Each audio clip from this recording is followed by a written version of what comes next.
ఓం నమః శివాయ. ఓం నమో నారాయణాయ. ఓం శ్రీ కర్మ నరదృష్టి నివారణ కాల భైరవాయ నమో నమః.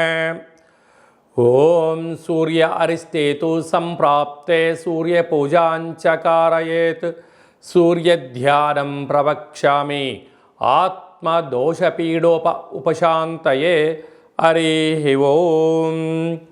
మా ఛానల్కి స్వాగతం. చూస్తున్న వీక్షకులకు ప్రేక్షకులకు ప్రియ కాళభైరవ భగవద్బంధులకి స్వాగతం పలుకుతూ మమ్మల్ని ఎంతగానో ఆదరిస్తూ ఉండబడినటువంటి ప్రియ సోదరా సోదరీమణులకు, జ్యోతిష్య అభిమానులకు, ఆరోగ్య అభిలాషులందరికీ స్వాగతం పలుకుతూ అందరిపైనను ఆరోగ్యకారకుడు, ఆత్మకారకుడు, పితృకారకుడైనటువంటి సూర్య భగవానుని యొక్క ఆశీస్సులు అందరిపైనను ప్రసరించాలని, అందరికీ నిండు నూరేళ్ల ఆయురారోగ్యాలను ప్రసాదించాలని మనమందరము కూడా ప్రతిరోజు సూర్య నమస్కారం చేద్దాం.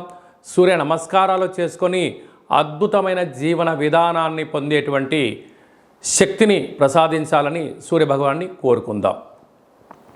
15/5/2024 నుండి 14/6/2024 వరకు సంవత్సరం తర్వాత వృషభ రాశిలో రవి సంచార స్థితి జరుగుతుంది. 12 సంవత్సరముల తర్వాత దేవగురు బృహస్పతి అక్కడ సంచారం చేయడం జరుగుతుంది. కనుక రవి చేత గురువు వృషభ రాశిలో సంచారం చేయడం వలన మనకు ముఖ్యమైనటువంటి పండగలు అంటే గృహప్రవేశాలు, భూమి పూజలు, ఉపనయనాలు, దేవతా ప్రతిష్టలు, వివాహాది శుభ కార్యక్రమాలు ఇది సరైన సమయం కాదు అని చెప్పి గమనించాలి. కారణం ఏమిటనగా రవిచేత గురువు సంచారం చేయడం వలన గురుమౌఢ్యమి అన్నటువంటి కారణం చేత ముహూర్తాలు లేవు అని చెప్పి గమనించాలి. కనుక అందరిపైనను సూర్యభగవాన్ యొక్క ఆశీస్సులను కోరుకుందాం.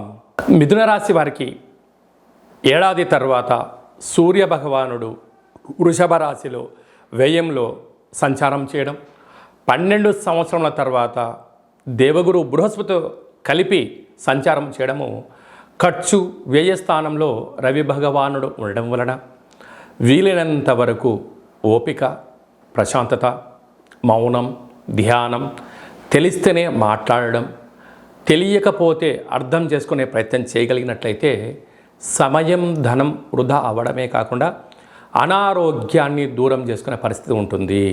లేకపోతే మానసికంగా, శారీరకంగా కుంగిపోవడం, అనవసరమైనటువంటి విందులని, వినోదాలని, కార్యక్రమాల్లో పాల్గొనడం, ఆర్భాటాలకు వెళ్ళడం వలన సమయం కరిగిపోవడం, ధనం కరిగిపోవడం, రాబోయే కాలంలో ఇబ్బందికి గురయ్యే పరిస్థితి ఉంటుంది.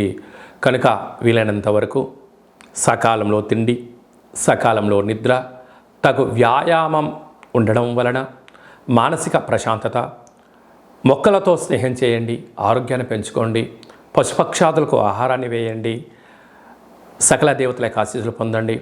వీలైనంత వరకు దేవాలయంలో ప్రదక్షిణ, సత్కార్యక్రమంలో పాల్గొనడం, అన్నసేవా కార్యక్రమంలో పాల్గొనడం వలన ఆధ్యాత్మిక చింతనతో అనవసరమైన ఖర్చులు తగ్గి ప్రశాంతత కలిగి భూత భవిష్యత్ వర్తమానంలో అన్నింటా విజయం మీ సొంతమవుతుందని చెప్పి గమనించాలి.